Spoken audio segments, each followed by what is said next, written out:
안녕하세요. 오늘 여러분과 함께 살펴볼 자료는요. 심내혈관 질환의 위험성 그리고 예방에 대한 이야기입니다. YTN 뉴스부터 유롱호 교수님 영상 또 유니시티 건강정보까지 좀 다양하게 준비했는데요. 이걸 통해서 건강 문제의 핵심을 좀 짚어보려고 합니다. 네, 건강한 삶을 위한 실질적인 정보들 한번 찾아보는 여정 바로 시작해볼까요? 네, 반갑습니다. 심내혈관 질환. 이거 정말 간과할 수 없는 문제잖아요.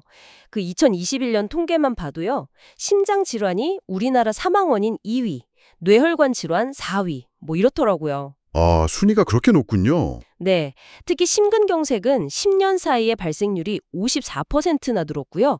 뇌졸중도 한 9.5% 증가했다고 하니까 이게 참 심각하죠. 와, 54% 증가는 정말 놀라운데요. 특히 그 자료 중에 보니까 31살 젊은 분이 흡연하고 스트레스 때문에 심근경색으로 사망했다는 사례가 있더라고요. 아, 이건 정말 충격적이었어요. 맞아요. 젊다고 절대 안심할 수가 없는 거죠. 그래서 이 전조 증상을 미리 아는 게 참 중요해요. YTN 뉴스 보니까 급성심정지 오기 하루 전에도 남성은 가슴 통증, 여성은 호흡곤란 같은 걸 느낄 수 있다고 하고요. 아, 남녀 증상이 좀 다르군요. 네, 그런 경향이 있다고 해요. 그리고 뇌졸중 같은 경우는 뭐 팔다리 마비라든지 발음 이상 이런 증상이 잠깐 나타났다가 괜찮아져도 이거 바로 병원 가야 합니다. 아, 괜찮아져도요? 네, 그럼요. 일시적일 수 있거든요. 또 유성호 교수님 영상에서는 미주신경성 실신 얘기도 나오는데 갑자기 어지럽거나 눈앞이 캄캄해지고 식은땀 나고 이럴 때는 바로 누워서 다리를 좀 올려야 한다고 강조하시더라고요. 아, 그런 응급처치도 중요하군요. 그렇죠. 이런 갑작스러운 사망, 돌연사의 가장 큰 원인이 결국은 심혈관, 뇌혈관 문제라는 거 이걸 꼭 기억해야 합니다. 듣고 보니까 이게 정말 남의 일이 아니네요. 그럼 이런 위험을 줄이려면 어떻게 해야 할까요? 자료들에서 계속 생활습관 개선을 엄청 강조하는데요. 네, 아주 중요한 포인트입니다. 뭐 흡연, 고혈압, 당뇨, 고지혈증, 스트레스, 또 짜고 기름진 식단, 운동 부족 이런 게 다 주요 위험 요인으로 꼽히죠. 근데 흥미로운 게 유 교수님 사례 중에 운동을 정말 열심히 해도 다른 요인 관리가 안 되면 소용없을 수 있다는 거예요. 아, 운동만으로는 안 되는군요. 네, 그 54세 테니스 엄청 좋아하시던 분 사례가 있었잖아요. 운동하고 나서 심장 문제로 돌아가신. 네네, 봤어요. 그게 딱 보여주는 거죠. 금연, 술 줄이는 거, 식단 관리 이런 게 꼭 같이 가야 한다는 걸요. 아, 운동만 믿을 게 아니네요, 진짜. 식단 이야기가 참 많이 나왔는데 어떤 점을 좀 주목해서 봐야 할까요? 우선 식이섬유 섭취를 늘리는 거 이게 정말 핵심이에요. 귤이나 통곡물, 채소, 과일 이런 데 많은 식이섬유가 단순히 소화만 돕는 게 아니거든요. 콜레스테롤 조절, 혈당 조절, 체중 관리까지 다 중요하게 작용하죠. 하하, 근데 문제는 대부분 이걸 부족하게 먹고 있다는 거예요. 저도 좀 찔리는데요. 그리고 그 흰빵이나 과자 같은 단순 탄수화물 말고요. 통곡물 같은 복합 탄수화물 먹고 또 살코기, 생선, 콩, 견과류, 올리브오일 같은 건강한 단백질이랑 지방 섭취하는 거. 그것도 좋다고 하죠? 네, 맞아요. 포만감도 오래가고 혈당이 막 급격하게 오르는 걸 막아주니까요. 아, 그리고 생각보다 많은 가공식품에 숨어있는 당, 첨가당을 진짜 조심해야 해요. 아, 맞아요. 소스나 시리얼 같은 거요. 네, 음료수도 그렇고.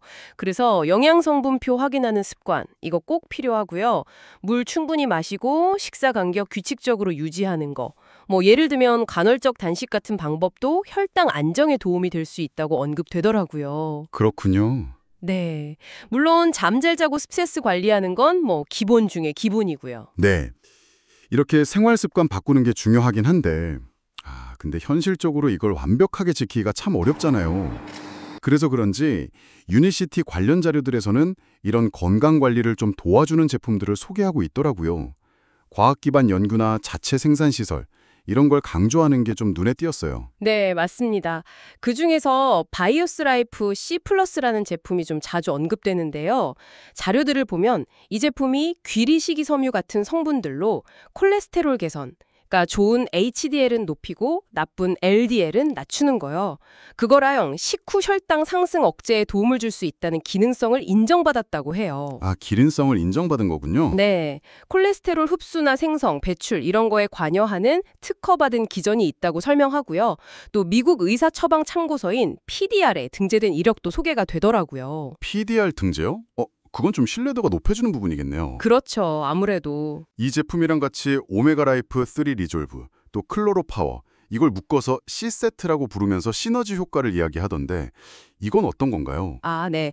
오메가 라이프 3 리졸브는 그 EPA 및 DHA 함량이 높은 오메가3 제품인데요. 혈행 개선이나 혈중 중성지질 개선에 도움을 줄 수 있다고 하고요. 네. 클로로파워는 스피룰리나를 주 원료로 하는데 이게 영양소가 아주 풍부하고 항산화나 해독작용에 도움을 줄 수 있는 강알칼리성 식품으로 소개돼요. 스피루리나요, 와. 네, 그래서 이 C세트는 이 세 가지 제품을 같이 섭취해서 혈관 건강 관리나 체질 개선에 좀 더 시너지 효과를 내자, 뭐 이런 개념으로 제시되고 있는 거죠.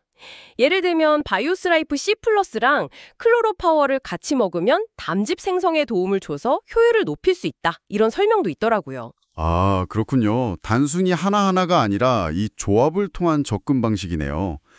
오늘 심내혈관 질환의 위험성부터 시작해서 생활습관 개선의 중요성, 그리고 방금 말씀하신 유니시티 제품들까지 자료들을 쭉 살펴봤습니다. 특히 건강한 식단, 그중에서도 식이섬유의 중요성을 다시 한번 확인하게 되네요. 네, 그렇죠. 이 자료들이 보여주는 건 결국 심혈관 건강 관리에는 생활 습관 개선이 기본이라는 거고요. 다만 이제 과학적으로 설계된 보충제가 보조적인 역할을 할 수 있다는 관점도 제시하고 있는 거죠. PDR 등재라든지 전문가 언급 같은 부분은 그런 맥락에서 참고해 볼 수 있겠고요. 중요한 건 예방적인 관점에서 좀 통합적으로 접근하는 태도인 것 같아요. 맞습니다. 오늘 저희가 나눈 이야기들이 여러분의 건강관리 여정에 좀 작은 힌트가 되었기를 바랍니다. 질병을 기다리기보다 먼저 나의 건강을 디자인하는 삶, 한번 고민해 볼 만한 주제 아닐까요? 다음 시간에 또 유익한 정보로 찾아뵙겠습니다.